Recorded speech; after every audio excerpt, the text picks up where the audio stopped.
హరే కృష్ణ. భక్తులందరికీ స్వాగతం. ఈరోజు మనం భగవద్గీత 15వ అధ్యాయము శ్లోకం సంఖ్య 19, 20 నుంచి చర్చించుకుందాము. ఇక చదవండి. పద్మప్రియ మాతాజీ.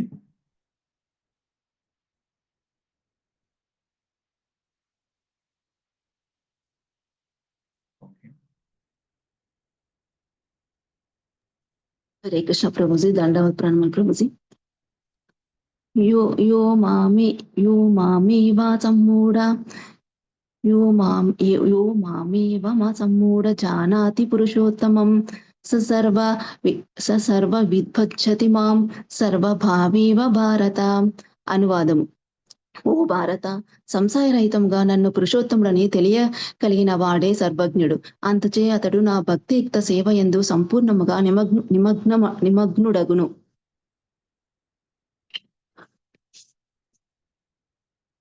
భాష్యము. జీవుల యొక్కయు పరబ్రహ్మ యొక్క సహజ స్థితికి సంబంధించిన తాత్విక విచారములు లేదా ఊహాగానాలు అనేకములు కలవు. కానీ తనను పురుషోత్తమునిగా ఎరిగిన వాడే వాస్తవమునకు సర్వమును ఎరిగినవాడని శ్రీకృష్ణ భగవానుడు స్పష్టంగా ఈ శ్లోకం నందు వివరించుచున్నాడు. అపరిపక్వ జ్ఞానము కలవాడు పరతత్వమును కూర్చి ఊహా కల్పనల యందే కాలమును గడుపును. కానీ పరిపూర్ణ జ్ఞానం కలవాడు తన కాలమును వృధా చెయ్యకుండా కృష్ణ చైతన్యం నందు ప్రత్యక్షముగా శ్రీకృష్ణుని భక్తియుక్త సేవ యందు నెలకొను. భగవద్గీత యందంతటును ఈ భక్తి యోగమే నొక్కి చెప్పబడినది. అయినను పరతత్వము మరియు జీవులు సమానమేనని భావించడి మూర్ఖ వ్యాఖ్యాతలెందరో కలరు. వేద జ్ఞానము శృతి అని పిలువబడును, అనగా అది శ్రవణము ద్వారా అభ్యసింపబడినది. వాస్తవమునకు శ్రీకృష్ణ భగవానుడు మరియు అతని ప్రామాణిక ప్రతినిధుల నుండియే వేద విజ్ఞానమును గ్రహింపవలెను. భగవద్గీత యందు శ్రీకృష్ణుడు ప్రతి విషయమును చక్కగా వివరించి ఉన్నందున ప్రతి ఒక్కరూ దీని నుండియే శ్రవణము చేయవలెను. అంతేకాని కేవలము సూకరముల వంటి జంతువుల వలె వినుట మాత్రమే చాలదు. విషయమును ప్రామాణికుల నుండి అవగతము చేసుకొనుటకు యత్నింపవలెను. కానీ కేవలం పాండిత్యముతో ఊహాగానాలను చెయ్యరాదు. అనగా జీవులు సదా దేవాది దేవుడైన శ్రీకృష్ణుకు ఆధీనులేనని ఎరగవలెను. దేవాది దేవుడైన శ్రీకృష్ణ భగవాని వాక్యమును అనుసరించి దీనిని అట్లు అవగాహన చేసుకునిన వాడే వేదముల ప్రయోజనము ఎరిగిన వాడగును. ఇతరులెవరునో వేద ప్రయోజనమును ఎరగలేరు. ఈ శ్లోకమునందలి భజతే ఎను పదము మిక్కిలి ప్రధానమైనది. సాధారణంగా శ్రీకృష్ణ భగవానుని భక్తియుక్త సేవా సంబంధమున భజతి ఎను పదము చాలా చోట్ల వాడబడినది. మానవుడు కృష్ణ చైతన్యమున భక్తియుక్త సేవయందు నెలకొనినచో సమస్త వేద జ్ఞానము ఎరిగిన వాడుగా భావింపబడును. కనుకనే దేవాది దేవుడైన శ్రీకృష్ణుని భక్తియుక్త సేవయందు నెలకొనినచో పరమ సత్యమును అవగాహన చేసుకునుట కొరకై మరి ఏ ఇతర ఆధ్యాత్మిక విధానము అవసరము లేదని వైష్ణవ పరంపర యందు చెప్పబడుచున్నది. భగవాన్ని భక్తియుక్త సేవ యందు నెలకొని ఇండుట చేత అతడు ఇదివరకే యథార్థ స్థితిని చేరిన వాడగును. పరతత్వమును గూర్చిన అవగాహన కొరకై కావలసిన ప్రాథమిక విధానములన్నింటినీ వారు ముగించిన వారగుదురు. కానీ ఎవరైనను లక్షలాది జన్మలలో పరతత్వమును గూర్చి ఊహాగానాలను తత్వ విచారము కావించిన పిమ్మటయు శ్రీకృష్ణుడే దేవాది దేవుడనియు ప్రతి ఒక్కరూ అతనికి శరణు పొందవలెను. యథార్థ విషయమును అవగతము చేసుకొనినచో అతని లక్షలాది జన్మముల తాత్విక చింతన ఎంతయు వృధా కాలవ్యయమే కాగలదు. ఇతి గుహ్యతమం శాస్త్రం ఇదముక్తం మయా నఘ ఏతద్ బుద్ధ్యా బుద్ధిమాన్యత్కృత కృత్యచ్చ భారత. అనువాదము. పాపరహితుడైన ఓ భరత వంశకుమారా, వేదములందలి అత్యంత రహస్యమైన ఈ భాగమును నీకిప్పుడు నేను వెల్లడించితిని. దీనిని అవగాహన చేసుకునే వాడు బుద్ధిమంతుడు కాగలడు. అతని ప్రయత్నములు పరిపూర్ణ విజయమును సాధింపగలవు. భాష్యము. భగవానుడిక్కడ సమస్త గ్రంథముల సారాంశమిదియేనని స్పష్టముగా చెప్పుచున్నాడు. ప్రతి ఒక్కరూ దేవాది దేవునిచే తెలపబడిన ఈ విషయములను యథాతథముగా అంగీకరింపవలెను. ఈ విధముగా ఎవరైనాను బుద్ధిమంతులు ఆధ్యాత్మిక జ్ఞాన పరిపూర్ణులగుదురు. అనగా దేవాది దేవుని ఈ తత్వమును ఎరుగుట చేతను అతని దివ్య సేవ యందు నెలకొనుట చేతను ప్రతి ఒక్కరూ భౌతిక ప్రకృతి త్రిగుణముల కాలుష్యముల నుండి విముక్తులగుదురు. వాస్తవమునకు భక్తియుక్త సేవ అనేది ఆధ్యాత్మిక అవగాహన నందలే ఒక విధానము. భక్తియుక్త సేవ ఉన్న చోట భౌతిక కాలుష్యము నిలవజాలదు. ఆధ్యాత్మికత్వమును కూడిండుట చేత భక్తియుక్త సేవ మరియు భగవానుడనడి అంశముల నడుమ భేదం ఉండదు. వాస్తవమునకు శుద్ధ భక్తి శ్రీకృష్ణ భగవాన్ని అంతరంగ శక్తి ఆధ్వర్యముననే కొనసాగును. భగవానుడు సూర్యుడైనచో అజ్ఞానము అంధకారం వంటిది. సూర్యుడు ఉన్న చోట అంధకారం అనేది ప్రశ్నయే ఉదయించనట్లు ప్రామాణికుడైన ఆధ్యాత్మిక ఆచార్యుని నిర్దేశమును అనుసరించి చేయబడు భక్తియుక్త సేవయున్న చోట అజ్ఞానమునకు తావే లేదు. కనుకనే ప్రతి ఒక్కరూ బుద్ధిమంతులు మరియు పవిత్రులగుట కృష్ణ చైతన్యమును స్వీకరించి భక్తియుక్త సేవ యందు నెలకొనవలసి ఉన్నది. శ్రీకృష్ణ భగవాన్ని అవగాహన చేసుకుని భక్తియుక్త సేవ యందు నెలకొనున్నంత వరకు ఎవరునూ సంపూర్ణ జ్ఞానము కలవారు కాజాలరు. సామాన్య మానవుని దృష్టిలో వారు బుద్ధిమంతులైనను వాస్తవమునకు పూర్తి బుద్ధిమంతులు కాజాలరు. అర్జునునికి వాడబడిన అనఘా అను పదము ఇక్కడ మిక్కిలి ప్రధానమైనది. పాపరహితుడు అను సంబోధనకు భావమేమనగా సర్వ పాపముల నుండి విడివడనిదే. శ్రీకృష్ణుని అవగాహన చేసుకొనుట ఎవరికైనాను అత్యంత కష్టమని భావము. అన్ని కాలుష్యముల నుండి సమస్త పాప కల్మషముల నుండి విముక్తుడైనప్పుడే మానవుడు శ్రీకృష్ణుని అవగాహన చేసుకొనగలుగును. కానీ భక్తియుక్త సేవ పవిత్రము మరియు శక్తివంతమగుటచే దాని యందు నెలకొనిన పాపరహిత స్థితికి ఉద్ధరింపబడుదురు. వారెవ్వరైనను సహజముగానే సంపూర్ణ కృష్ణ చైతన్యమునందలే శుద్ధ భక్తులు సాంగత్యమున భక్తియుక్త సేవ నడరించినప్పుడు మానవుడు కొన్నింటిని సమూలముగా నశింప చేసుకొనవలెను. అట్లు నశింప చేసుకొనవలసిన వానిలో అత్యంత ముఖ్యమైనది హృదయ దౌర్బల్యము. అతడు దానిని అధిగమింపవలెను. భౌతిక ప్రకృతిపై అధికారము చలాయింపవలనని కోరిక చేతనే పతనము ఆరంభమగును. ఆ విధముగా మానవుడు పరమ పురుషుని భక్తియుక్త సేవను విడుచును. మరొక హృదయ దౌర్బల్యమేమనగా భౌతిక ప్రకృతిపై అధికారము వహింపవలనను ప్రవృత్తిని పెంపొందించుకున్న కొలది జీవుడు భౌతిక వస్తువుల యందును భౌతిక వస్తు సౌమ్యమునందును అనక్షుడగును. భౌతిక జీవిత సమస్యలకు ఈ హృదయ దౌర్బల్యములే కారణము. జీవుడు ఈ హృదయ దౌర్బల్యము నుండి బయటపడు విధానమును ఈ అధ్యాయం నందలి మొదటి 5 శ్లోకములు వర్ణించును. 6వ శ్లోకము నుండి తుది శ్లోకము వరకు గల మిగిలిన భాగము పురుషోత్తమ యోగమును కూర్చి చర్చించును. శ్రీమద్ భగవద్గీత యందలి పురుషోత్తమ యోగము అను 15వ అధ్యాయమునకు భక్తి వేదాంత భాష్యము సమాప్తం. Hare Krishna Prabhuji. Thank you Prabhuji. Hare Krishna. Thank you Mataji.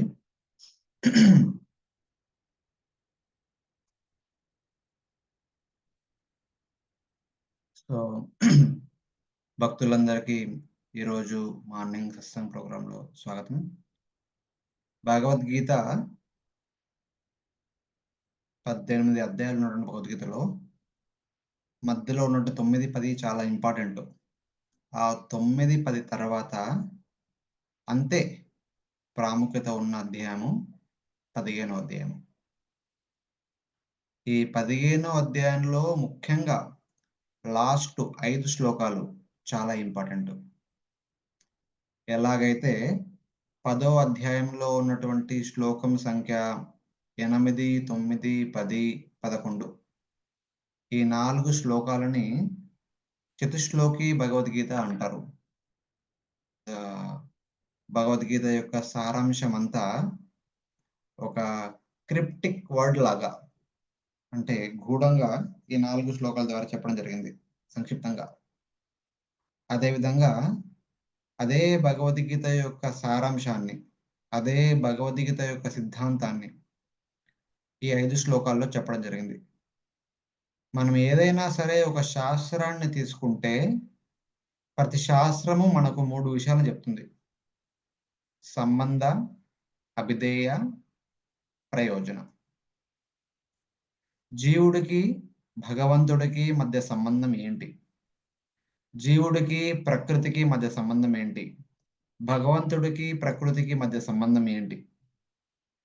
వీటి మధ్య ఉన్న సంబంధం గురించి చెప్పేది సంబంధ విభాగం. ఆ సంబంధాన్ని పునఃస్థాపన చేసుకోవాలంటే మనము ఏం పాటించాలి? ఎలాంటి సాధన పాటించాలి? ఆ సాధన గురించి చెప్పేది అభిధేయము, అభిధేయ విభాగము. ఓకే. ఆ సాధన పాటించిన పిమ్మట ఆ సాధన పాటించడం ద్వారా మనకు ఎలాంటి లాభం చేరుకుంటుంది అని చెప్పేదే ప్రయోజన విభాగము. సంబంధ, అభిధేయ, ప్రయోజన. సంబంధం అంటే భగవంతునికి మనకి మధ్య ఉన్న సంబంధము. అభిధేయ అంటే ఆ సంబంధాన్ని పునఃస్థాపించుకోవాలంటే మనం ఏ సాధన చేయాలి? ప్రయోజనం అంటే ఆ సాధనం చేయడం వల్ల వచ్చే ఫలితం ఏంటి? ఈ 3 విషయాలని ప్రతి శాస్త్రము చెప్పాలి, చెప్తుంది కూడాను. అదేవిధంగా భగవద్గీత మొత్తం కూడా ఈ 3 విషయాలని చెప్తుంది. బట్ అదే 3 విషయాలని సంక్షిప్తంగా ఈ చివరి 5 శ్లోకాలలో చెప్పడం జరిగింది. శ్లోకం సంఖ్య 16 నుంచి 20 వరకు సంబంధ, అభిధేయ, ప్రయోజనం గురించి చెప్పడం జరిగింది. మొదటి 3 శ్లోకాలు అంటే 16, 17, 18 ఏవైతే మీరు ఆల్రెడీ చదువుకున్నారో వాటిలో సంబంధ జ్ఞానం గురించి చెప్పడం జరిగింది.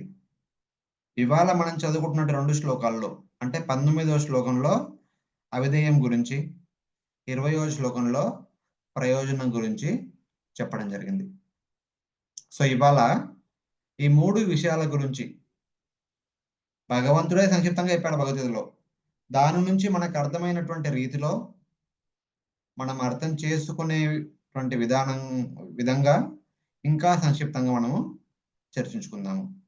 ఏ సంబంధ జ్ఞానాన్ని ఈ 3 శ్లోకాల్లో భగవంతుడు చెప్పాడు, ఏ అభిధేయ జ్ఞానాన్ని మరియు ఏ ప్రయోజన జ్ఞానాన్ని ఈ రోజు మనం చదువుతున్న 2 శ్లోకాలలో చెప్పడం జరిగింది.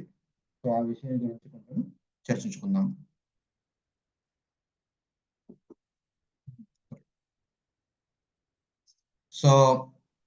గత శుక్రవారం మీ అందరికీ గుర్తున్నట్టయితే మనం ఆ రోజు 13, 14 శ్లోకాలు చర్చించుకున్నాము. యాక్చువల్గా ఈ 15వ అధ్యాయం మొత్తం ఇవాళ కంప్లీట్ అవుతుంది కాబట్టి మొదటి నుంచి చూసుకున్నట్టయితే మొదటి 4 శ్లోకాలలో ఆధ్యాత్మిక జగత్తుకి భౌతిక జగత్తుకి మధ్య ఉన్నటువంటి సంబంధం గురించి చెప్పారు. సంబంధం గురించి ఆ సంబంధాన్ని చెబుతూ ఈ రెండింటి మధ్య ఉన్న వ్యత్యాసాల గురించి చెప్పడం జరిగింది.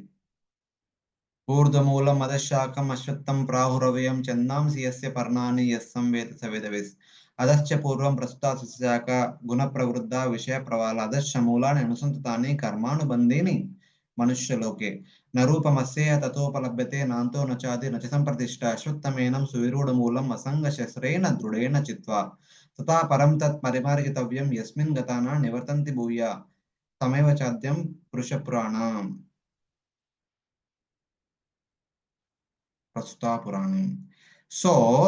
బేసికలీ మొదటి 4 శ్లోకాల్లో ఏం చెప్పారంటే ఈ భౌతిక జగత్తు ఏంటి, ఆధ్యాత్మిక జగత్తుతో పోల్చుకుంటే ఆధ్యాత్మిక జగత్తు ఇంట్లో నుంచి ఉన్నటువంటి వృక్షము, భౌతిక జగత్తు తల కిందులుగా వేలాడుతున్నటువంటి వృక్షము, వేళ్ళు పైకి కొమ్మలు కిందికి.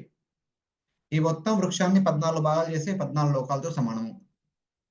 ఈ 14 లోకాల్లో జీవుడు పై కిందికి వెళ్తూ ఉంటాడు. అలా ఎప్పటికీ మనం చేసిన కర్మల ప్రకారము ఒక కొమ్మ నుంచి ఇంకో కొమ్మకి, ఒక భాగం నుంచి ఇంకో భాగం నుంచి ముందుకి పైకి కుడివైపు కుడివైపుకి వెళ్తూనే ఉంటాడు. కర్మ అనుబంధిని మనుష్యలోకే. ఎస్పెషల్లీ ఈ కర్మబంధనం అనేది మనుష్య లోకంలో చాలా స్ట్రాంగ్ గా ఉంటుంది. మరి కర్మబంధనం నుంచి బయటికి రావాలంటే ఏం చేయాలి? అయ్యా, కర్మబంధంలో చెట్లు ఉన్నంతకాలం కర్మబంధంలో బయటికి రాలేము. చెట్టు మొదటికెళ్ళు, ఆ మొదటి పైన ఉన్నటువంటి వేళ్ల పైకి వెళ్ళు. ఆ వేళ్ల పైన ఉన్నటువంటి ఒక తథా పదం తత్ పరిమార్గితవ్యం, అక్కడ ఒక పదం ఉంటుంది, ఒక దివ్య జగత్తు ఉంటుంది. ఆ దివ్య జగత్తు గురించి వెతకడం మొదలెట్టు. అంటే వేళ్ల పైన ఉన్నటువంటి సత్యలోకానికి పైన ఉన్నటువంటి వైకుంఠం గురించి వెతకడం ప్రయాణం మొదలుపెట్టు అని చెప్పడం జరిగింది. అక్కడ ఉన్న దాని గురించి వెతకాలి అంటే ఈ చెట్టు గురించి వెతకడం, చెట్టులో అటు ఇటు తిరగడం మానేయాలి. మనం ఏం చేస్తున్నాం అంటే ఈ వృక్షంలో ఈ కొమ్మ బాగుందో, ఈ కొమ్మ బాగుందో, ఇక్కడ బాగుందో, ఇక్కడ బాగుందో అని చెప్పేసి ఈ లోకం నుంచి ఆ లోకానికి, ఆ లోకం నుంచి ఈ లోకానికి అలా జీవుడు ప్రయాణిస్తూనే ఉంటాడంట. ఇలా ప్రయాణించడం మానేసి, ఈ చెట్టులో తిరగడం మానేసి, చెట్టు వేళ్ళ కిందికి వెళ్ళి ఆ వేళ్ళ కింద ఉన్నటువంటి పరంధామం గురించి వెతకడం మొదలెట్టు అని చెప్పారు. అలా వెతకాలి అంటే మొదట్లో చెట్టును నరికేయాలి. చెట్టు ఉన్నంత కాలం చెట్లు తిరుగుతూనే ఉంటాము. ఎప్పుడైతే చెట్టును నరికేస్తామో అప్పుడు ఈ చెట్టును వదిలేసి చెట్టు కిందికి వెళ్ళి వేళ్ళ కిందికి వెళ్ళి వెతకడం మొదలెడతామని చెప్పేసి చెప్పడం జరిగింది. సో అలా ఎవరు వెతకగలరు? అందరూ వెతకలేరు. అలా వెతకాలంటే కూడా ఆ వెతకడం పైన ఆసక్తి ఉండాలి.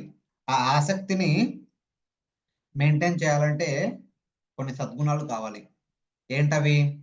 నిర్మాణ మోహ జిత్సంగ దోష ఆధ్యాత్మ నిత్య వృన్వృత్త కామ ద్వంద్వై విముక్త సుఖదుఃఖ సంజయ్ గచ్చంతి మూఢ పదమవ్యయం తత్. సో అవ్యయ పదానికి వెళ్ళాలంటే ఈ గుణాలు ఉండాలి. నిర్మాణము, నిర్మోహము,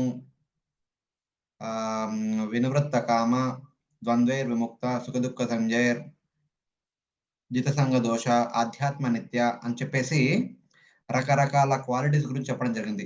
వాటి గురించి మనం గతంలో చర్చించుకున్నాము. ఇవాళ డీటెయిల్స్ లోకి వెళ్ళట్లేదు. సో ఎవరైతే ఈ క్వాలిటీస్ అన్ని ఉన్నారో అలాంటి వాళ్ళు ఆధ్యాత్మిక జగత్తుకు వెళ్ళగలరు. ఇప్పుడు ఆధ్యాత్మిక జగత్తు అంటే ఎలా ఉంటుంది అని ఎవరైనా అడిగితే అది ఎలా ఉంటుందో చెప్తే అర్థం కాకపోవచ్చు మనకి. మన జగత్తుతో పోల్చి అక్కడ ఎలా ఉంటుందో చెప్పడానికి ప్రయత్నం చేశారు ఇక్కడ. నతద్ భాషయతే సూర్యో నా శశాంకో నా పావక.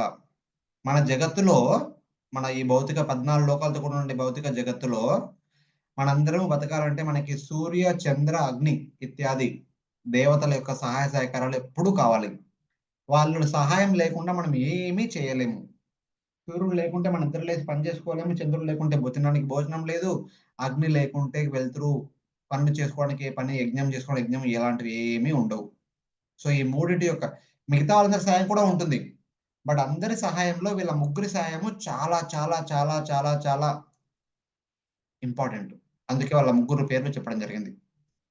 తర్వాత ఈ ముగ్గురి ద్వారానే మనమందరం పోషించబడుతున్నాము. ఈ ముగ్గురి ద్వారానే మనమందరము రకరకాల ఇబ్బందుల్లోకి, రకరకాల కష్టాల్లోకి నెట్టబడుతున్నాము. సూర్యుడు ఉంటే అత్యుష్ణము, చంద్రుడు ఉంటే అతి శీతలము, అగ్ని ఉంటే అగ్ని ప్రమాదాలు, ఇలాంటివి ఎన్నో ఇబ్బందులు ఏర్పడతాయి. వాటి వల్లనే మన మనుగడ, వాటి వల్లనే మనకి ఇబ్బంది కూడాను. కాకపోతే ఆధ్యాత్మిక జగత్తులో మనుగడ అనేది ఆటోమేటిక్ గా నడుస్తూ ఉంటుంది. వీటి అవసరం లేకుండానే నడుస్తూ ఉంటుంది. వీటి అవసరము లేదు, వాటి వల్ల ఇబ్బందులు రావు. అది ఆధ్యాత్మిక జగత్తు. తర్వాత ఈ 14 లోకాల్లో ఎవరైనా వాళ్ళ పుణ్యం కొద్ది పైకి వెళ్తే మళ్ళీ పుణ్యం పూర్తవగానే కిందికి రావాల్సిందే. సత్యలోకం వెళ్ళినా సరే పుణ్యం అయిపోయిన తర్వాత మళ్ళీ కిందికి రావాల్సిందే. ఆ బ్రహ్మ గుణాల్లోక పునరావర్తనోర్జున. ఈ 14 లోకాల్లో ఎక్కడికి వెళ్ళినా సరే మళ్ళీ కిందికి రావాల్సిందే పుణ్యం అయిపోయిన తర్వాత, వాళ్ళ నియమిత కాలం అయిపోయిన తర్వాత. కానీ నా జగత్తుకి ఎవరైనా వస్తారో వాళ్ళు మళ్ళీ తిరిగి వెళ్ళరు భౌతిక జగత్తుకి. యద్గత్వా నా నివర్తంతే తద్ధామ పరమమ. అలాంటి నా ధామమే పరంధామం అని చెప్పారు. ఓకే, ఎందుకు రావాలండి ధామానికి? మీరు ఇక్కడ ఉంటే బాగానే ఉంది కదా, అంతా బాగానే ఉంది, నేను వదిలేసి ఎందుకు రావాలి? మా ఇక్కడ ఆస్తులు, కుటుంబాలు, బంధువులు అందరిని వదిలేసి ఎందుకు రావాలి అంటే, అయ్యా నీ నిజమైన కుటుంబము, నీ నిజమైన ఆస్తి, నీ నిజమైన బంధువులు ఇక్కడ కాదు అక్కడ. అలానే వీళ్ళు కాదని కాదు, వీళ్ళు కూడా అక్కడికి రావాలి, వీళ్ళు కూడా అక్కడికి వస్తారు. వీళ్ళందరూ కూడా, వీళ్ళే కాదు, సకల జరాచర జీవరాశులన్నీ కూడా నీ యొక్క నిజమైన బంధువులే. వాళ్ళందరూ నిజంగా ఉండాల్సింది వైకుంఠము. ఎందుకంటే వైకుంఠమే మనందరి యొక్క నిజమైన నివాసము. ఎలాగైతే మన యొక్క ఈ భౌతిక శరీరానికి తల్లిదండ్రులు, మన ఇంట్లో వాళ్ళు, బంధువులు వీళ్ళందరూ ఎలా ఉన్నారో, అలాగే మన ఆత్మకి తల్లి తండ్రి ఆ భగవంతుడు. మమై వాంశో జీవలోకే జీవభూత సనాతన. ఆత్మకి తల్లిదండ్రులు ఆ స్వయం భగవానుడే.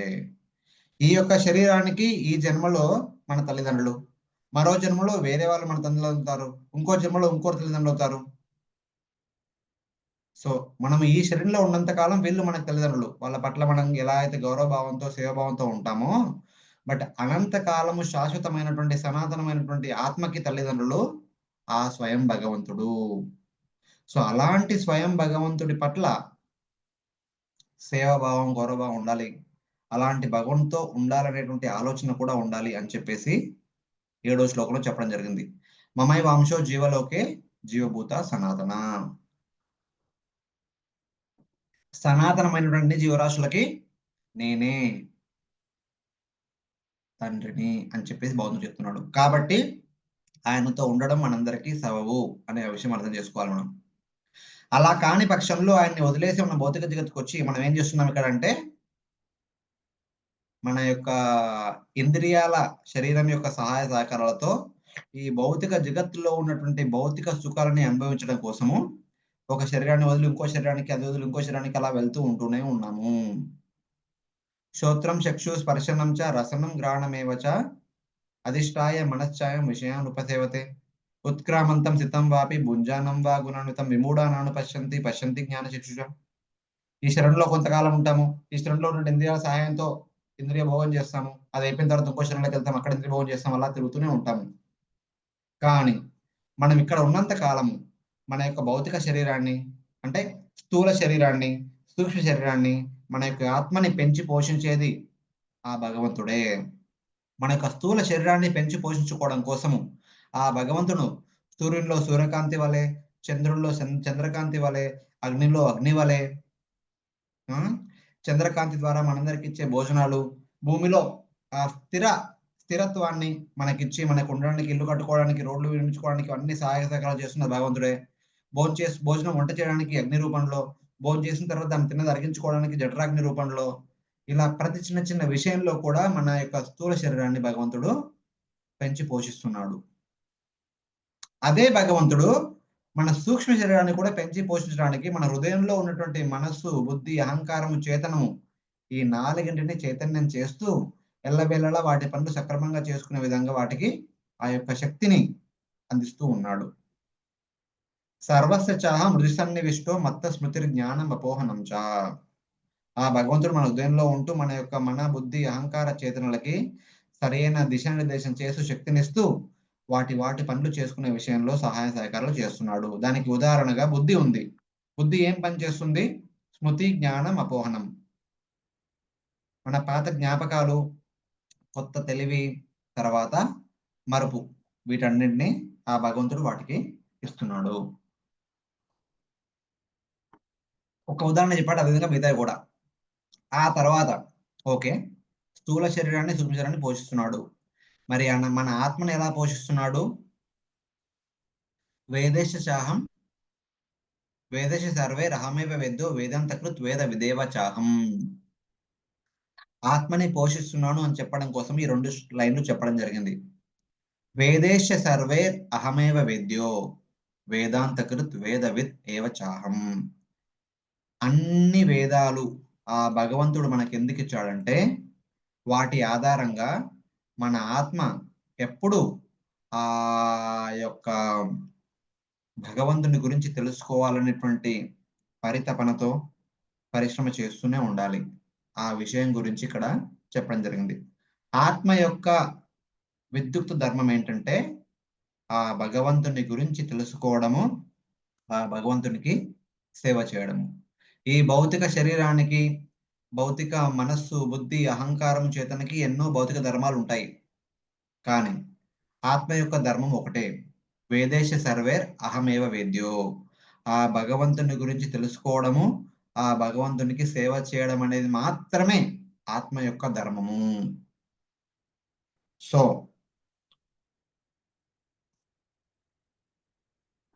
ఇదే వేదాల యొక్క సారము అని చెప్పేసి భగవంతుడు చెప్తున్నాడు. అప్పుడు ఒక ప్రశ్న వస్తుంది, లేదయ్యా మరి వేరే వాళ్ళు వేరే చెప్తున్నారు కదా, యజ్ఞాలు చేయడాలు, యాగాలు చేయడాలు, తపస్సులు చేయడాలు, వ్రతాలు చేయడాలు, దానాలు చేయడాలు, ధర్మాలు చేయడాలు, ఇవి వేదం యొక్క సారాంశం అని చాలా మంది చెప్తున్నారు అంటే, వేదాంతకృత్, వేదాలని రచించింది నేను. వ్యాసదేవుడిగా అవతరించి ఆ వేదాలని రచించిందే నేను. అయ్యా, మీరు వేదాలు రచించినట్టుగానే మిగతా వాళ్ళు కూడా వేరే వేరే శాస్త్రాలు రచించారు. ధర్మశాస్త్రాలు, న్యాయ శాస్త్రాలు, మీమాంస శాస్త్రాలు, వైశేషిక శాస్త్రాలు, యోగ శాస్త్రాలు, ఇలా చాలా శాస్త్రాలు రాశారు. మరి వాళ్ళు వేరు వేరే చెప్తున్నారు కదా, మరి దాని గురించి ఏమంటారు అంటే, వేదవిద్ ఏవచ అహం, నాకు మాత్రమే వేదాలు మరియు వేదాల యొక్క సారాంశము తెలుసు. వాళ్ళందరూ నా శిష్యులే. వాళ్ళందరూ నేనిచ్చిన వేదాలను చదువుకుని వాళ్ళకి నచ్చిన విధంగా వాళ్ళకి నచ్చిన సిద్ధాంతాలని వాళ్ళు ప్రచురిస్తున్నారు, ప్రచారం చేస్తున్నారు. వేదాల యొక్క నిజమైన సారాంశం తెలియాలి అంటే ఇదే. వేదశ సర్వేర్ అహమేవ వేద్యో. నిజమైన సారాంశం ఏంటంటే, వేదాల్ని రాసింది నేను, వేదాల యొక్క నిజమైన అర్థం తెలిసింది నాకు, కాబట్టి నేను చెప్పింది వినాలి. మిగతా వాళ్ళు చెప్పిందంతా సెకండరీ, థర్డ్ నాలెడ్జ్. వాళ్ళందరూ నా శిష్యులే అని చెప్పేసి ఇక్కడ వ్యాసదేవుల వారు చెప్తున్నారు. అయ్యా, వేదాల యొక్క సారాంశం మీకే తెలిసినట్టయితే గనక, వేదాల్ని కనుక మీరు రాసినట్టయితే గనక, వేదాల ద్వారా నిన్నే తెలుసుకోవాలి అని చెప్తున్నారు కాబట్టి, ఎలా, దాన్ని కొంచెం విపులీకరించి చెప్పండి అని చెప్పేసి అర్జునుడు ప్రశ్న అడుగుతాడేమో అని చెప్పేసి అర్జునుడు అడక్క ముందే నెక్స్ట్ 3 శ్లోకాలలో వేదాల యొక్క సారాంశాన్ని సంక్షిప్తంగా చెప్పడం జరిగింది.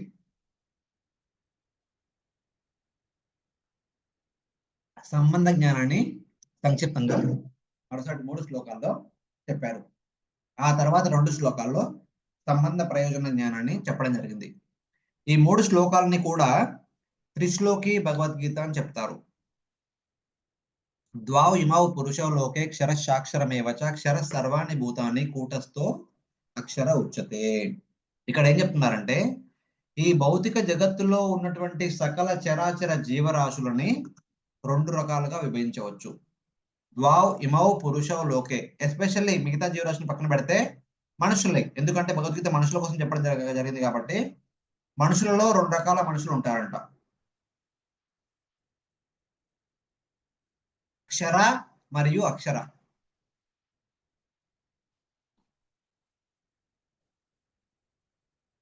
క్షర ఎవరంటే బద్ధజీవులు. ఈ క్షర అనే బద్ధజీవుల్లో మిగతా జీవరాశులన్నీ పెట్టుకోవచ్చు మనం. పశువులు, పక్షులు, క్రిమి కీటకాలు, జలచరాలు, భూచరాలు, స్థావరాలు, జంగమాలు, ఈ మిగతా అనంత కోటి బ్రహ్మాండాల్లో ఉన్న అనంత కోటి జీవరాశులను కూడా క్షర అనే కేటగిరీలో పెట్టొచ్చు, మనుషులతో సహా. బద్ధజీవులైనటువంటి మిగతా ఉన్నత వర్గానికి చెందిన అసురులు, కిన్నరులు, కింపురుషులు, వాళ్ళలో ఎవరైనా బద్ధజీవులు ఉంటే వాళ్ళని కూడా క్షర విభాగంలో మనము చేర్చవచ్చు.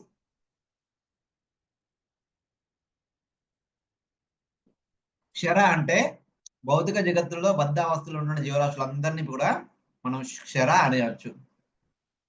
2వ కేటగిరీ అక్షర. ఈ క్షర కేటగిరీలో మళ్ళీ 2 రకాలు ఉంటారు. కొందరు పాపము చేసి బద్ధజీవులు అవుతారు, కొందరు పుణ్యం చేసి బద్ధజీవులు అవుతారు. పాపం చేసిన వాళ్ళు వాళ్ళ పాప పరిణామంకి పర్యవసానంగా నరకానికి వెళ్ళడమో, అసుర కులంలో జన్మించడమో, లేదా మిగతా జీవరాశుల్లో జన్మ పొందడమో జరుగుతుంది.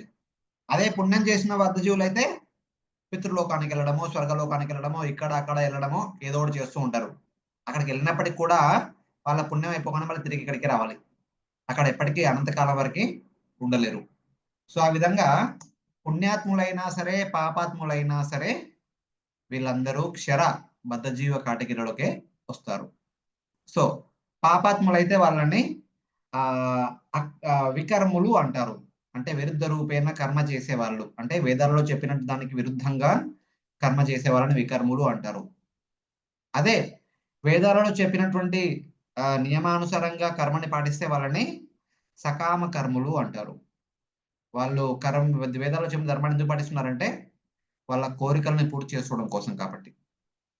సో ఇలాంటి వాళ్ళు ఉన్నతమైనటువంటి జీవితాన్ని పొందుతారు, ఉన్నతమైనటువంటి ఐశ్వర్యవంతమైన కుటుంబంలో జన్మిస్తారు, స్వర్గానికి వెళ్తారు, పితృలోకానికి వెళ్తారు. వీళ్ళంతా అంటే వేదాలను అనుసరించి వాళ్ళ జీవన విధానాన్ని పాటిస్తారు.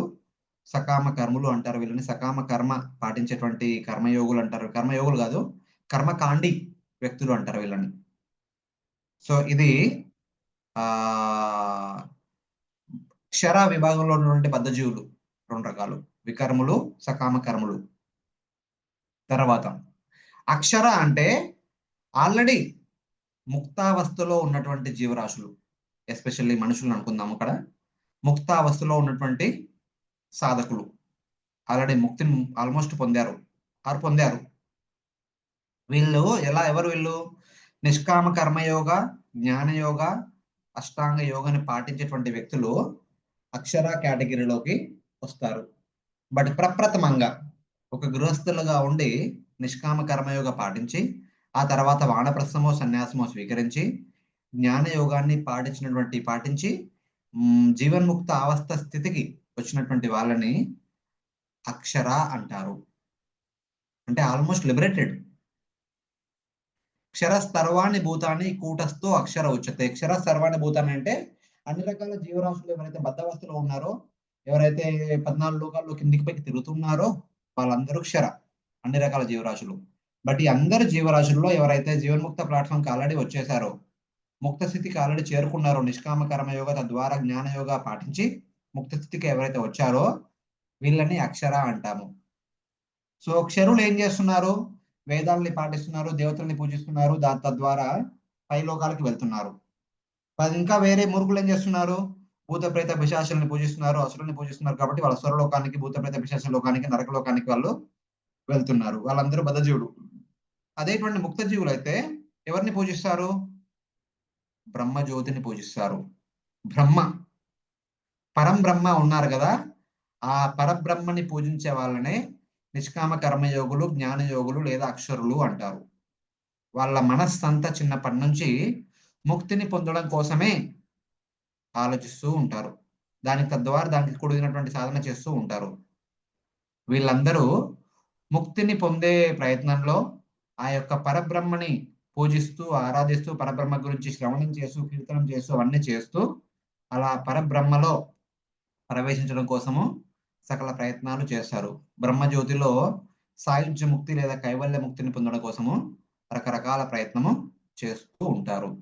వీళ్ళు అక్షరుడు. సో అలా ముక్తి పొందిన వాళ్ళందరూ పరబ్రహ్మలో ప్రవేశిస్తారు. కాబట్టి పరబ్రహ్మ వాళ్ళందరికీ ఆరాధ్య దైవము. కాబట్టి పరబ్రహ్మ ఆ ముక్త జీవుల కంటే ఉన్నతమైన స్థితిలో ఉన్నారు. అన్ని బద్ధ జీవుల్లో ఉన్నటువంటి అకర్మల కంటే ఉత్తమమైన వాళ్ళు సకామ కర్మలు, సకామ కర్మల కంటే ఉత్తమమైన వాళ్ళు ముక్త స్థితిలో ఉన్నటువంటి అక్షరులు.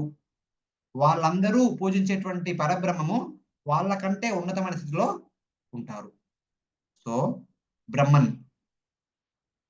పరబ్రహ్మన్ వీళ్ళకంటే ఉన్నత స్థితిలో ఉన్నారు. ఆ తర్వాత మరుసటి శ్లోకంలో ఏం చెప్పారంటే, ఉత్తమ పురుషస్తు అన్య పరమాత్మేతి ఉదాహృత యోలోకత్రయం ఆవిశ్య బిభర్తి అవ్యయ ఈశ్వర. ఈ యొక్క పరబ్రహ్మ కంటే ఇంకొక స్టెప్ ఉత్తమమైన స్థితిలో ఉన్న వాళ్ళు ఎవరంటే పరమాత్మ. ఎవరయ్యా ఈ పరమాత్మ? గర్భోదక్షాయ విష్ణు. ఆయన వైకుంఠంలో ఉండొచ్చు, బట్ వైకుంఠాన్ని వదిలి మనందరిని చూసుకోవడం కోసం మన యొక్క భౌతిక జగత్తులోకి గర్భోదక్షాయ విష్ణు ఈ భౌతిక బ్రహ్మాండానికి పరమాత్మ రూపంలో ప్రవేశించి 14 లోకాలని సృష్టించి పాలించి పోషిస్తున్నారు. యో లోకత్రయం ఆవిశ్య బిభర్తి అవ్యయ ఈశ్వర. లోకత్రయం అంటే ముల్లోకాలు, బట్ శాస్త్రంలో ముల్లోకాలు అంటే కూడా 14 లోకాలు. ఆ ముల్లోకాలని మళ్ళీ 14 విభాగాలు చేశారు కాబట్టి 14 లోకాలను కూడా ఈ 14 లోకాలతో కూడినటువంటి బ్రహ్మాండంలోకి ప్రవేశించి ఈ 14 లోకాలను సృష్టించి, పెంచి, పోషిస్తూ వాటిని పరిపాలిస్తూ ఉన్నటువంటి వ్యక్తియే గర్భోదక్షాయ విష్ణు. ఆయనకు ఉన్నటువంటి మరో పేరే పరమాత్మ. ఆ పరమాత్మ ఉత్తమ పురుషస్తు అన్య పరమాత్మ ఇది ఉదాహృత. ఆ యొక్క వ్యక్తి పేరే పరమాత్మ. ఆయన పరబ్రహ్మ కంటే కొద్దిగా మెరుగైన వ్యక్తి, ఉత్తమ పురుషుడు. ఎలాగైతే వికర్ములు చాలా అధములో వాళ్ళకంటే ఉత్తమమైన వాళ్ళు సకామ కర్ములు, వీళ్ళిద్దరూ బద్ధావస్థలో ఉన్నారు. వాళ్ళకంటే ఉత్తమమైన వాళ్ళు ముక్తావస్థలో ఉన్నటువంటి అక్షరులు, వాళ్ళ నిష్కామ కర్మయోగులు లేదా జ్ఞానయోగులు అంటాము. నిష్కామ కర్మయోగులు మరియు జ్ఞానయోగులు అంటాము. వాళ్ళు పరబ్రహ్మని పూజిస్తారు కాబట్టి పరబ్రహ్మ వాళ్ళకంటే ఒక స్టెప్ ఎక్కువగా ఉంటారు. జ్ఞానయోగం పూజించే వాళ్ళకంటే ఉత్తమైన వాళ్ళు అష్టాంగ యోగాన్ని పరిపాటించే వాళ్ళు. అష్టాంగ యోగాన్ని పాటిస్తూ వాళ్ళు పరమాత్మని ధ్యానిస్తారు. పరమాత్మ పైన అవినాభావ సంబంధాన్ని ఏర్పరచుకోవడం కోసం పరమాత్మని ఎల్లవేళలా కీర్తిస్తూ, స్మరిస్తూ, శ్రవణం చేస్తూ, పూజిస్తూ ఉంటారు. వీళ్ళు పరమాత్మ ఉపాసకులు కాబట్టి వీళ్ళు బ్రహ్మ ఉపాసకుల కంటే కొంచెం మెరుగైన వాళ్ళు. కావున పరబ్రహ్మ కంటే పరమాత్మ కొంచెము ఉత్తమమైనది. అదే విషయాన్ని ఉత్తమ పురుషస్తు అన్య, వీళ్ళందరికంటే ఉత్తమమైన వాళ్ళు పరమాత్మ. సో పరమాత్మని పూజించే వాళ్ళు పరబ్రహ్మని పూజించే వాళ్ళ కంటే ఉత్తమమైన వాళ్ళు, వాళ్ళు దేవతలను పూజించే వాళ్ళ కంటే ఉత్తమమైన వాళ్ళు, వాళ్ళు అసురులు రక్షణ పూజించే వాళ్ళ కంటే ఉత్తమమైన వాళ్ళు అని చెప్పేసి చెప్తున్నారు. ఆ తర్వాత శ్లోకంలో 18వ శ్లోకంలో ఏం చెప్పారయ్యా? యస్మాక్షరం అతీతోహం అక్షరాదపిచోత్తమ అతోస్మి లోకే వేదేచ ప్రతితా పురుషోత్తమ. వేదేచ అంటే వేదాలలో, లోకేచ అంటే పురాణాలలో. పురాణాలలో వేదాలలో ఏం చెప్తున్నారంటే ఈ యొక్క రాక్షస అసురులని పూజించేటువంటి వికర్ముల కంటే ఉత్తమమైన వాళ్ళు దేవతల్ని పూజించేటువంటి సకామ కర్మలు, వాళ్ళకంటే ఉత్తమైన వాళ్ళు పరబ్రహ్మని పూజించేటువంటి నిష్కామ కర్మయోగులు, జ్ఞానయోగులు. కావున దేవతల కంటే ఉత్తమమైన వాళ్ళు పరబ్రహ్మ, బ్రహ్మజ్యోతి. అదేవిధంగా ఈ నిష్కామ కర్మయోగులు, జ్ఞానయోగుల కంటే ఉత్తమమైన వాళ్ళు అష్టాంగ యోగులు. కావున జ్ఞానయోగులు, అష్టాంగ యోగులు పూజించేటువంటి పరబ్రహ్మ కంటే ఉత్తమైన వ్యక్తి పరమాత్మ. ఎవరైతే గర్భోదక్ష విష్ణుగా మన బ్రహ్మాండంలోకి ప్రవేశించి మన బ్రహ్మాండాన్ని పెంచి పోషిస్తున్నారు అని చెప్పేసి చెప్తున్నారు. ఆ యొక్క పరమాత్మ కంటే ఉత్తమమైన వ్యక్తి ఎవరంటే భగవంతుడు. కాలానుసారంగా మన భౌతిక జగత్తులో అవతరించి దుష్టులను సంహరించి శిష్యులను రక్షించి ధర్మాన్ని పునఃస్థాపన చేసేటువంటి రకరకాల అవతారాలు ఉన్నాయి కదా, భగవంతుని యొక్క నానా అవతారాలు. వాళ్ళు ఈ పరమాత్మ కన్నా ఉత్తమమైన వాళ్ళు. పరమాత్మ చేయలేని పనిని భగవంతుడు పలుమార్లు అవతరించి మన భౌతిక జగత్తులో సాధిస్తారు. What was that? పరిత్రాణాయ సాధూనాం వినాశాయ చ దుష్కృతం ధర్మ సంస్థాపనార్థాయ సంభవామి యుగే యుగే. ప్రతి యుగంలో మళ్ళీ మళ్ళీ అవతరిస్తూనే ఉంటాడు భగవంతుడు వేరు వేరు అవతారాలలో. ఎందుకు? పరిత్రాణాయ సాధూనాం, భక్తులను రక్షించడం కోసం, వినాశాయ దుష్కృతం వినాశకులని శిక్షించడం కోసము, ధర్మ సంస్థాపనార్థాయ ధర్మాన్ని పునఃస్థాపించడం కోసము ఆ యొక్క భగవంతుడు పలుమార్లు ఈ భౌతిక జగత్తులో పరమాత్మ ఉన్నప్పటికీ కూడా తను అవతరించి తను చేసి వెళ్ళిపోతాడు. కావున భగవంతుడు పరమాత్మ కన్నా ఉత్తమమైన వాడు. యస్మాక్షరం అతీతోహం అక్షరాదపి చ. అక్షరాదపి అంటే ఆ యొక్క అక్షరమైనటువంటి పరబ్రహ్మ కంటే ఉత్తమైంది పరమాత్మ. ఆ పరమాత్మ కంటే ఉత్తమైంది భగవంతుడు. కావున ఆ పరమాత్మని పూజించే అష్టాంగ యోగులు ఏ విధంగా అయితే పరబ్రహ్మని పూజించే జ్ఞానుల కంటే ఉత్తమమైన వాళ్ళు, అదే విధంగా భగవంతుని పూజించే భక్తులు పరమాత్మని పూజించే అష్టాంగ యోగుల కంటే ఉత్తమమైన వాళ్ళు అని చెప్పారు. ఓకే ఓకే, ఇంతవరకు బాగానే ఉంది. వాడు భగవంతుల్లో నానా అవతారాలు ఉన్నాయి. కృష్ణ, రామ, నరసింహ, వరాహ, కూర్మ ఇలా అన్నీ ఉన్నాయి. వీళ్ళందరి మధ్యలో కూడా ఏమన్నా ఉత్తమ అని చెప్పేసి వ్యత్యాసం ఏమైనా ఉందా అంటే చ ఉత్తమ. అనంత కోటి భగవంతుని యొక్క రూపాలలో అతోస్మి లోకే వేదేచ ప్రతీతా పురుషోత్తమ. నన్ను పురాణాలు, వేదాలు పురుషోత్తమునిగా పరిగణిస్తున్నాయి. ఎంతో మంది పురుషులు ఉన్నారు ఇక్కడ. పురుషుడు అంటే భగవంతుడు. ఎన్నో రూపాల భగవంతుడు ఉన్నాడు. రామాది మూర్తి శుక్లైన నియమైన తిష్టం నానావతారమకరోద్ భువనేషు కింతు. ఎన్నో అవతారాలు ఉన్నాయి. అన్ని అవతారాలలో అందరి పురుషులలో శ్రీకృష్ణుణ్ణి ఉత్తమ పురుషునిగా వేదాలు, పురాణాలు అంటే శృతి శాస్త్రాలు, శృతి శాస్త్రాలు కీర్తిస్తున్నాయి. ఇది వేదాల యొక్క సారాంశము అని చెప్పేసి భగవంతుడు సంక్షిప్తంగా చెప్తున్నాడు. అతో అస్మి వేదేచ లోకేచ ప్రతీత పురుషోత్తమ. నన్ను వేదాలలో, పురాణాలలో, మిగతా శాస్త్రాలలో ఏంటి పాపకార్యాలు చేసే వికర్ముల కంటే ఉత్తమమైనటువంటి, పుణ్యకార్యాలు చేసే సకామ కర్ముల కంటే ఉత్తమమైనటువంటి పరబ్రహ్మని పూజించే నిష్కామ కర్మయోగులు, జ్ఞానయోగుల కంటే ఉత్తమైనటువంటి, పరమాత్మని పూజించేటువంటి అష్టాంగుల కంటే ఉత్తమైనటువంటి, భగవంతుని పూజించే భక్తి యోగుల కంటే ఉత్తమైనటువంటి వ్యక్తి ఎవరంటే శ్రీకృష్ణుడు. అన్ని రకాల భగవద్ రూపాలలో ఉత్తమమైనటువంటి భగవద్ రూపము శ్రీకృష్ణుడు. అందుకే ఆయన పేరు పురుషోత్తముడు. ప్రతీత పురుషోత్తమ. ఆయన అంతకన్నా చెప్పట్లేదు. వేదాలలో చెప్పారు, పురాణాలలో చెప్పారు, ఇతిహాసాలలో చెప్పారు, అన్ని శాస్త్రాలలో చెప్పారు అని చెప్పేసి చెప్తున్నాడు. ఆ అన్ని శాస్త్రాల యొక్క సారాంశాన్ని 3 శ్లోకాల ద్వారా చెప్పడం జరిగింది. ఎలాగైతే శ్రీకృష్ణ భగవానుడు అన్ని భగవంతుల కంటే పెద్దనో, అదేవిధంగా శ్రీకృష్ణ భగవానుణ్ణి పూజించినటువంటి కృష్ణ భక్తులు మిగతా భక్తులందరికీ, మిగతా అవతారాల భక్తుల కంటే ఉత్తమమైన భక్తులు అని చెప్పేసి ఇక్కడ 2 రకాల గ్రేడేషన్ చెప్పడం జరిగింది. మనుషులలో ఉన్నటువంటి గ్రేడేషను, ఆ యొక్క దేవతలలో ఉన్నటువంటి గ్రేడేషన్ చెప్పడం జరిగింది. ఫస్ట్ ఎవరు? పాపకార్యాలు చేసేటువంటి మనుషులు, వికర్ములు, పుణ్యకార్యాలు చేసేటువంటి సకామ కర్మలు, వాళ్ళకంటే పైన పరబ్రహ్మని పూజించినటువంటి నిష్కామ కర్మయోగులు, జ్ఞానయోగులు, వాళ్ళకంటే పైన ఉన్నటువంటి అష్టాంగ యోగ పాటించేటువంటి అష్టాంగ యోగులు, వాళ్ళకంటే పైన ఉన్నటువంటి భక్తి యోగ పాటించేటువంటి భక్తులు, ఐశ్వర్య భక్తులు, వాళ్ళకంటే పైన ఉన్నటువంటి శ్రీకృష్ణుని పట్ల మాధుర్య భక్తిని చూపించినటువంటి మాధుర్య భక్తులు, వీళ్ళు వాటిపైన ఉన్నవాళ్ళు. అదేవిధంగా ఎలాగైతే ఈ యొక్క సాధకులలో వ్యత్యాసం ఉందో అలాగే సాధ్యంలో కూడా వ్యత్యాసం ఉంటుంది.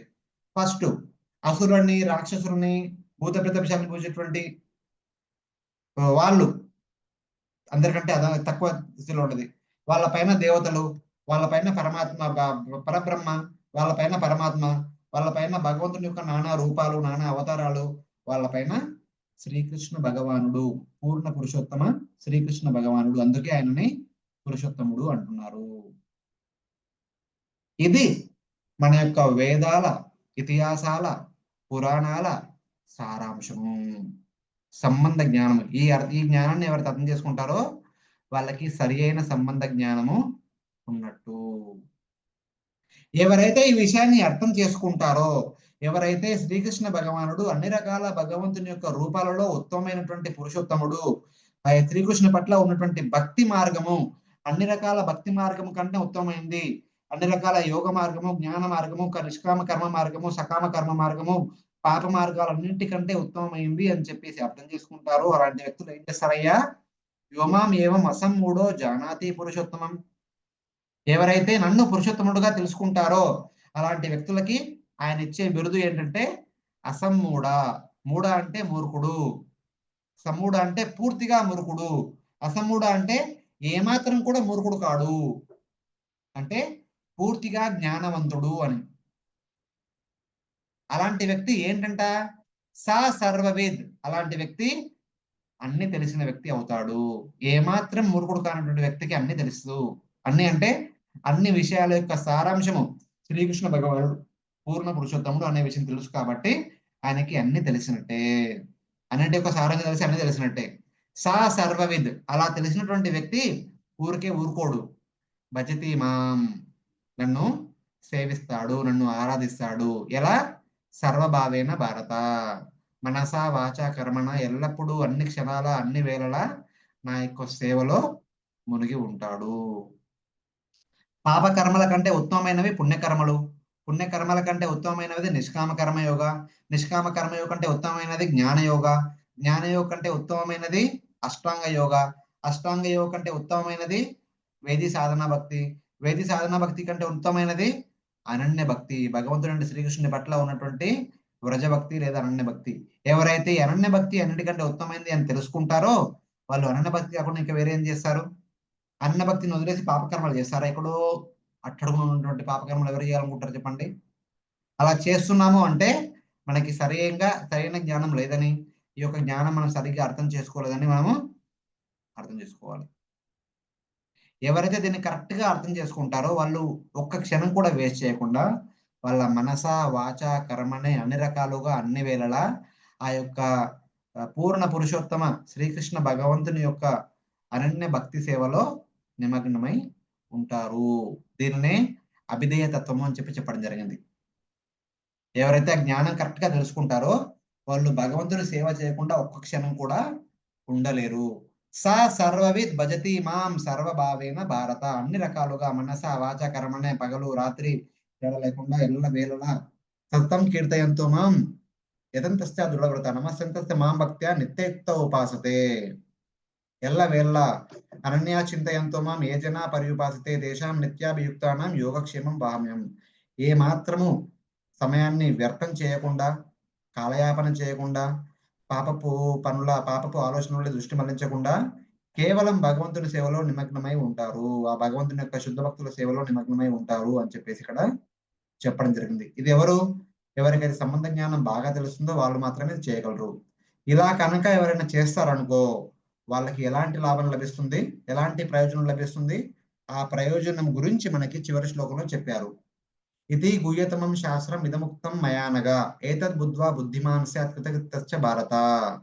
ఏతద్ బుద్ధ్వా, ఎవరైతే ఈ అన్ని విషయాలు తెలుసుకొని అన్ని విషయాలని పాటిస్తారో అలాంటి వ్యక్తికి మరో పేరు బుద్ధిమంతుడు.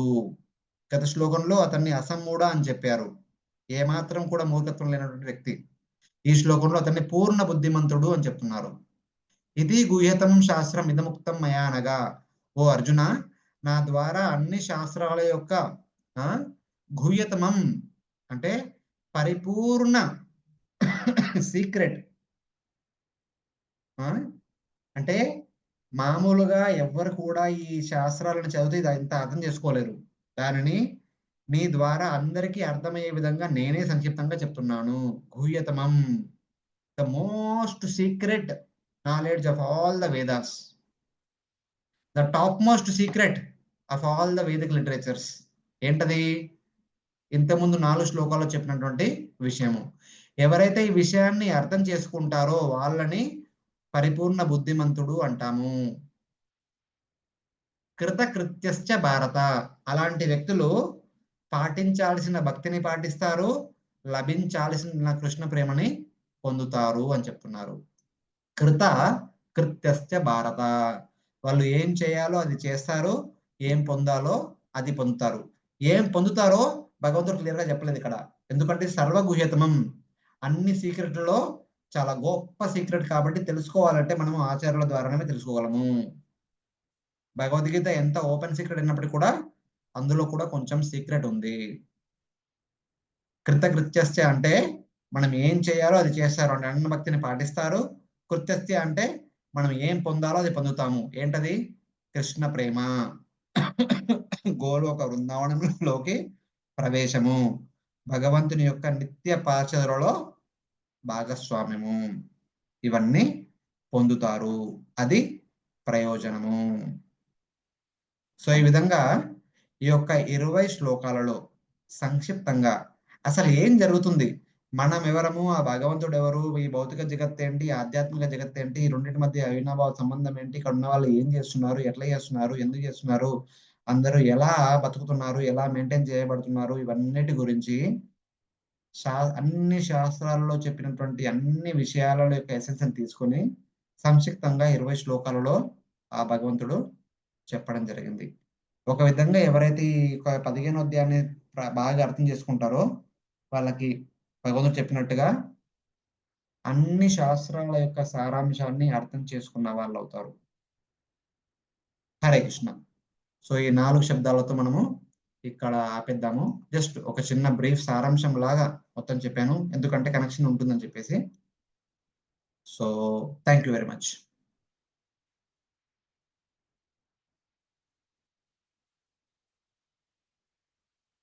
సో భక్తులకు ఏమైనా ప్రశ్నలు ఉంటే అడగొచ్చు.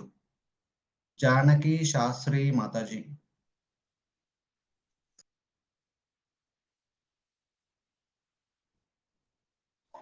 हरे कृष्णा प्रभु जी, दंडवत प्रणाम प्रभु जी. Hare Krishna Mataji. Prabhu ji thank you so much Prabhu ji, మీ అమూల్యమైన సమయాన్ని మాకు ఇచ్చినందుకు ధన్యవాదములు ప్రభు జీ. ప్రభు జీ ఈ రోజు చెప్పారు అంతా చాలా బాగుంది. అంటే మన కృష్ణుడు ఏంటి అనేది, మన భగవానుడు మెయిన్ కృష్ణుడే అని చెప్పి మనకి ఈ అధ్యాయం ద్వారా తెలుస్తోంది. అయితే ప్రభుజీ నాకేమో ఒక ఫ్రెండ్ అడిగారు, ఇంతమంది దేవుళ్ళు ఉంటుండగా మీరు కృష్ణుడే ఎందుకు, కృష్ణుడే భగవానుడు అని చెప్తున్నారు అని చెప్పి అడిగారు. అయితే నేను కూడా భగవద్గీతలో నుంచే చెప్పాను ప్రభుజీ. మనం ఇంకా మనకి ఎలా చెప్పొచ్చు ప్రభుజీ? ఎలా చెప్పొచ్చు అంటే 11వ అధ్యాయంలో విశ్వరూప దర్శన యోగా అధ్యాయంలో ఇప్పుడు మనం చూసుకున్నట్టయితే 10వ అధ్యాయంలో విభూతి యోగమును చెప్పారు. ఈ భౌతిక జగత్తులో భగవంతుడు ఏ విధంగా ప్రవేశించి మనందరినీ మెయింటైన్ చేస్తున్న విషయం గురించి చెప్పారు అన్నట్టు. నేను వీళ్ళలో ఇది, వీళ్ళలో ఇది, వీళ్ళలో ఇది అని నిన్ను చెప్తారు.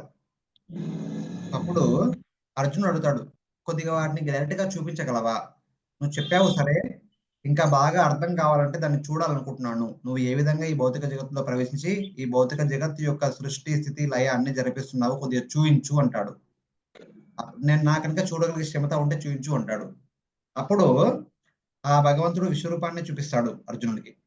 అందులో భగవంతుడు స్వయంగా ఉంటాడు. ఆయన చుట్టూ అందరి దేవతల యొక్క ముఖాలతో వాళ్ళ యొక్క కాళ్ళు, చేతులు, ఉదరాలు అన్ని కనిపిస్తాయి ఆయనకి. అంటే ఆ భగవంతుడు రకరకాల దేవతల సహాయంతో ఈ భౌతిక జగత్తుని పాలించి పోషిస్తున్నాడు కాబట్టి వాళ్ళందరినీ ఒకేసారి ఒకే రూపంలో చూపిస్తాడు.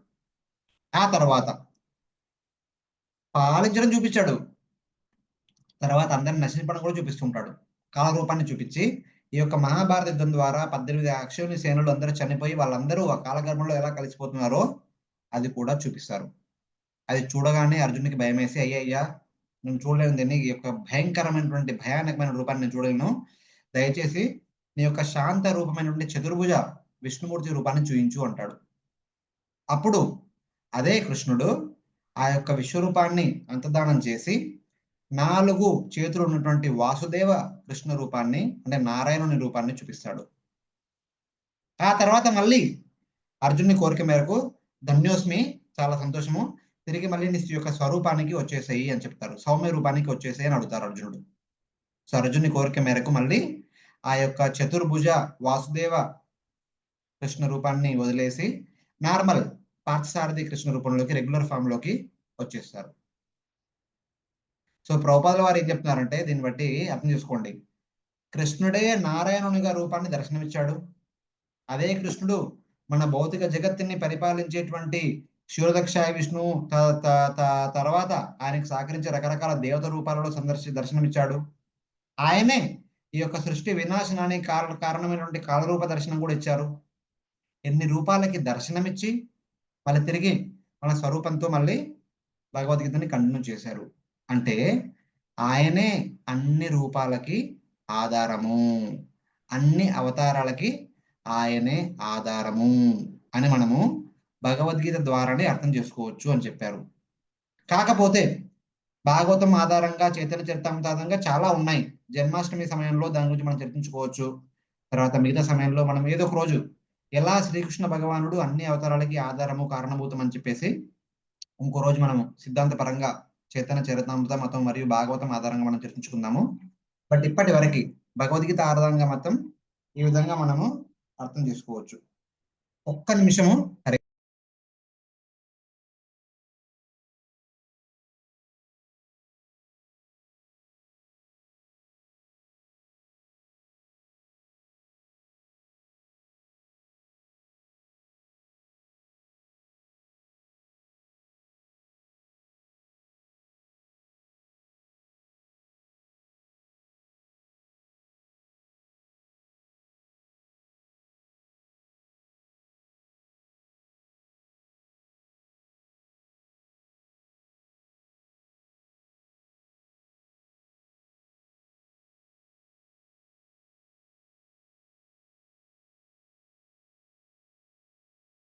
సారీ, ఒక డివోటీ వచ్చారు, టెంపుల్ హాల్లో ఉన్నారంట, బయట నుంచి వచ్చారు, వాళ్ళు పిలుస్తున్నారు. నేను చెప్పాను జస్ట్ 10 minutes లో వస్తానని చెప్పాను.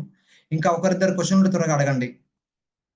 ఎస్ మాతాజీ, ప్రస్తుతానికి ఏంటంటే మన భగవద్గీతను చెప్పాలంటే ఈ విశ్వరూప చెప్పొచ్చు. ఇక మిగతా విషయాలు మీరు ఆల్రెడీ విని ఉంటే చెప్పండి, విని ఉండకపోతే మనం భవిష్యత్తులో ఒక రోజు చర్చించుకుందాము. ఎలా శ్రీకృష్ణుడు పురుషోత్తముడు అనే విషయం గురించి విపరీతం చర్చించుకుంటున్నాము ఒక క్లాస్ లో. హరే కృష్ణ ప్రభుజీ, ధన్వత్ ప్రణామ్ ప్రభుజీ. క్లాస్ చాలా వండర్ఫుల్ గా ఉంది ప్రభుజీ. సంబంధము, అభిదయ, ప్రయోజనము, క్షర అక్షర, ఈ భౌతిక జగత్తు, ఆధ్యాత్మిక జగత్తు ఎలా అనేది చెప్పారు. ఈ జీవి యొక్క కర్తవ్యం చెప్పారు. ఈ మాయ నుంచి ఎలా బయటపడాలో చెప్పారు. మనకు ఆత్మకు నిజమైన కుటుంబము భగవంతుడి కుటుంబం అని చెప్పారు. అసలు ఈ ఒక్క అధ్యాయం ప్రభుజీ నిజంగా చెప్తున్నాను, క్షుణ్ణంగా అర్థం చేసుకోగలిగితే ఈ జీవి యొక్క అసలైన కర్తవ్యం ఏమిటో తెలుసుకోవచ్చు ప్రభుజీ. మీరు అంతే బాగా చెప్పారు ప్రభుజీ. వినాలని కొద్ది వినాలనిపిస్తుంది. ఈ మాయలో నుంచి మేము బయటపడాలంటే భగవంతునితో థ్యాంక్ యూ మాతాజీ. కృష్ణ ప్రభు. ఏమైనా ప్రశ్నలు ఉన్నాయా? హరే కృష్ణ. జయలక్ష్మి మాతాజీ. హరే కృష్ణ ప్రభుజీ, ధన్యవాద ప్రణామాలు ప్రభుజీ. ప్రభుజీ, ఇప్పుడు మనం భగవద్గీత ఒకళ్ళు అడిగారు ప్రభుజీ, భగవద్గీత మీరు చదివే బుక్ లోనే శ్రీకృష్ణుడు దేవుడు అని తెలుస్తుందా? వేరే ఇతర గ్రంథాల్లో ఏ భగవద్గీతలోనైనా తెలుస్తుందా? ఏంటని అడిగారు ప్రభు, అందుకని అడుగుదాం అని కనుక్కుందాం. భగవద్గీతలో తెలుస్తుంది, కాకపోతే వేరే వాళ్ళు భగవద్గీతని అనువదిస్తారు కదా, ఆ అనువదించేటువంటి వ్యక్తులు వాళ్ళ అభిప్రాయాన్ని భగవద్గీత చెప్పడానికి ప్రయత్నం చేస్తారు. చాలా మంది వాళ్ళ ఇష్టాలని భగవద్గీత ఆధారంగా చెప్పాలని చూస్తారు. అలా చెప్పే వాళ్ళు భగవంతుని చెప్పరు. అలా చాలా మంది చాలా చెప్పారు గతంలో. చాలా మంది కృష్ణుడు భగవంతుడు కాదు, ఆయన కూడా మనలాంటి మనుషుడే, ఆయన హృదయంలో ఉన్నటువంటి నిర్వికార నిర్విశేష బ్రహ్మన్ ఈ భగవద్గీత మాట్లాడిస్తుంది అని చెప్పేసి చాలా మంది చెప్తారు. ఇంకా రకరకాల వేరు చాలా మంది చాలా చెప్తారు. ఆయన్ని భగవంతుడిగా చెప్పగలిగే వాళ్ళు కేవలం వైష్ణవులు మాత్రమే, వైష్ణవ ఆచార్యులు మాత్రమే భగవద్గీత యొక్క నిజమైన అర్థాన్ని అర్థం చేసుకొని మనందరికీ కరెక్ట్ గా చెప్పగలరు. అవైష్ణవులు చెప్పలేరు. ఓకే ప్రభు, థ్యాంక్ యూ ప్రభు. హరే కృష్ణ.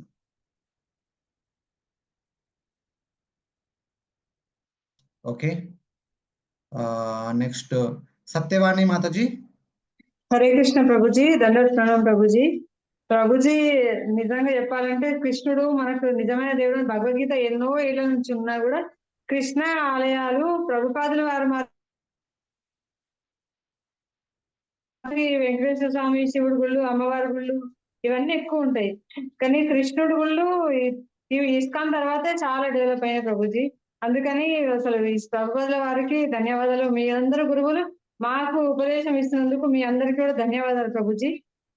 చాలా థ్యాంక్స్ ప్రభుజీ, ఇంత బాగా ఎక్స్ప్లెయిన్ చేసినారు మాకు. నిజంగా ఈ అధ్యాయంలో దేవుడు అంటే ఏంది, మనం అంటే ఏంది చాలా బాగా ఎక్స్ప్లెయిన్ చేసిన ప్రభుజీ. ధన్యవాదాలు Prabhuji. Hare Krishna. Thank you Mataji. Thank you very much.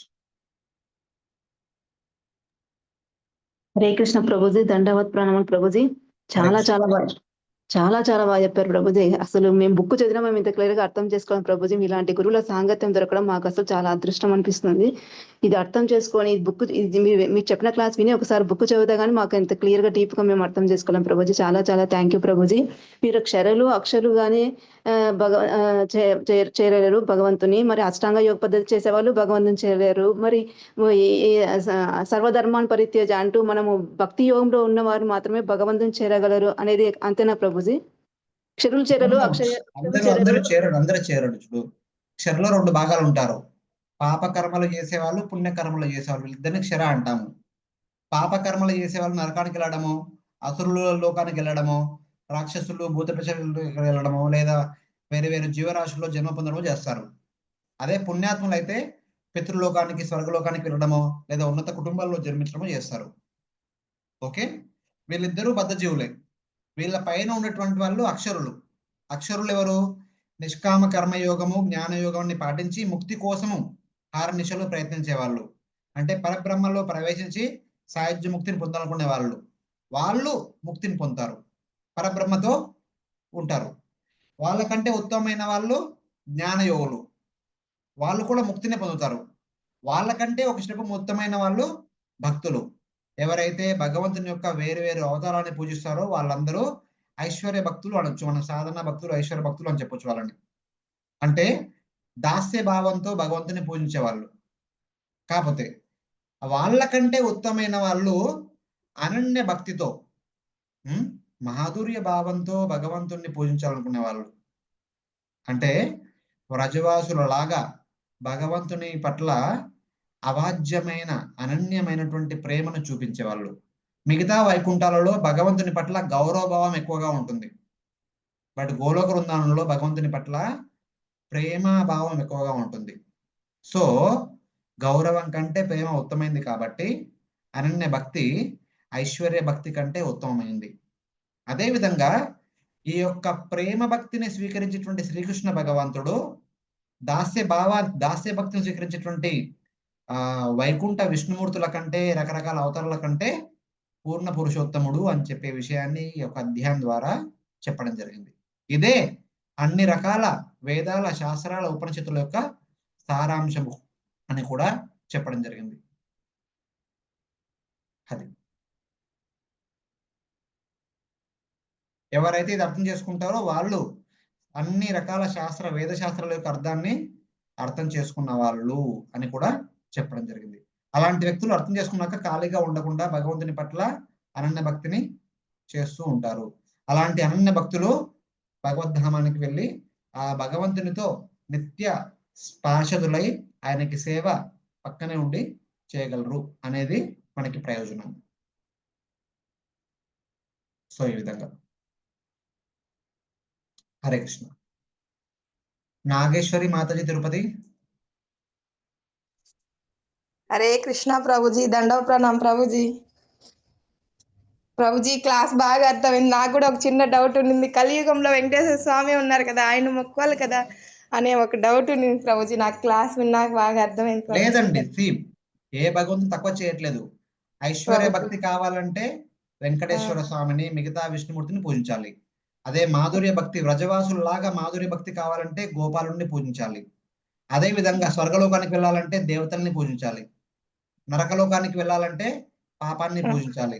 అదే అసురలోకాన్ని వెళ్ళాలంటే అసురుల్ని పూజించి వాళ్ళ అడుగుజాడలు నవ్వాలి. అదంతే సింపుల్. ఏ ఏతామాం ప్రపద్యంతే తాం స్తవే భజామ్యహం. మనం ఎవరిని పూజిస్తే వాళ్ళ దగ్గరికి వెళ్తాము.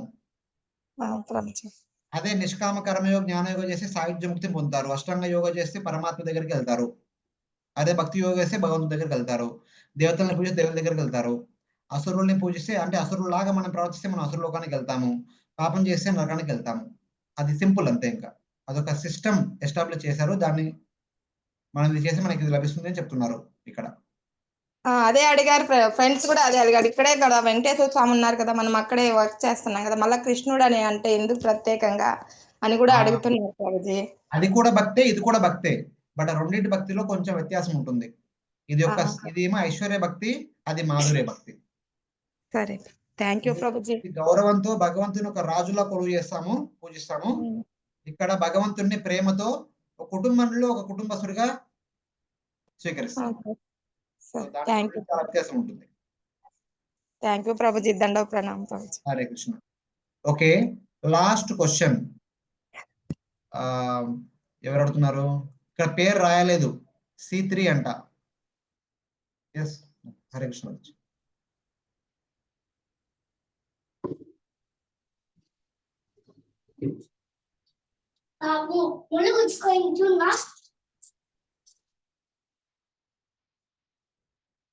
ఓకే, అనుష రాజమండ్రి.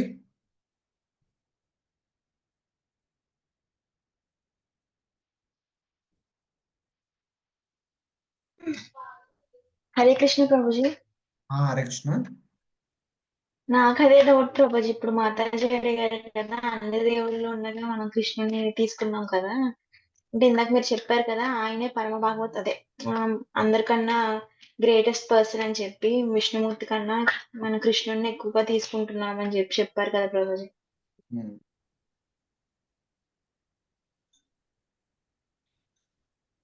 ఓకే, అలా ఎక్కువ తక్కువ అనకుండా ఎవరైనా మనకి అలాంటి ప్రశ్న అడిగినప్పుడు నాకు శ్రీకృష్ణుడు అంటే ఇష్టము కాబట్టి నేను ఆయన్ని పూజిస్తాను అని చెప్పాలి.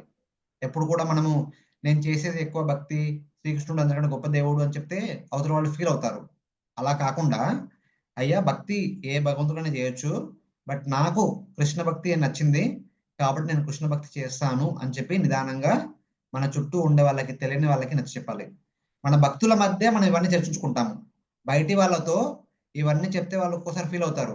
ఓ నువ్వు భక్తి చేస్తున్నావు కాబట్టి నీదే గొప్ప అని చెప్పుకుంటున్నావు, నీదే గొప్ప అని చెప్పుకుంటున్నావు అని చెప్పేసి వాళ్ళు వక్రీకరించి మాట్లాడతారు. కాబట్టి బయటి వాళ్ళతో మనం ఇవన్నీ చెప్పుకోకూడదు. ఇవన్నీ మన కోసం, సిద్ధాంతం మన కోసము. ఎవరైతే భక్తి పట్ల గౌరవభావం ఉంటుందో వాళ్ళతో చెప్పొచ్చు. గౌరవభావం లేని వాళ్ళకి ఇవన్నీ చెప్పకూడదు. వాళ్ళకి ఏం చెప్పాలి అంటే నాకు శ్రీకృష్ణుని పట్ల చాలా ఇష్టం ఉంది, అందుకే నేను ఆయనకి భక్తి చేయాలనుకుంటున్నాను అని చెప్తే సరిపోతుంది. అలా చెప్తే వాళ్ళు కూడా ఏం బాధపడరు. సో విధంగా.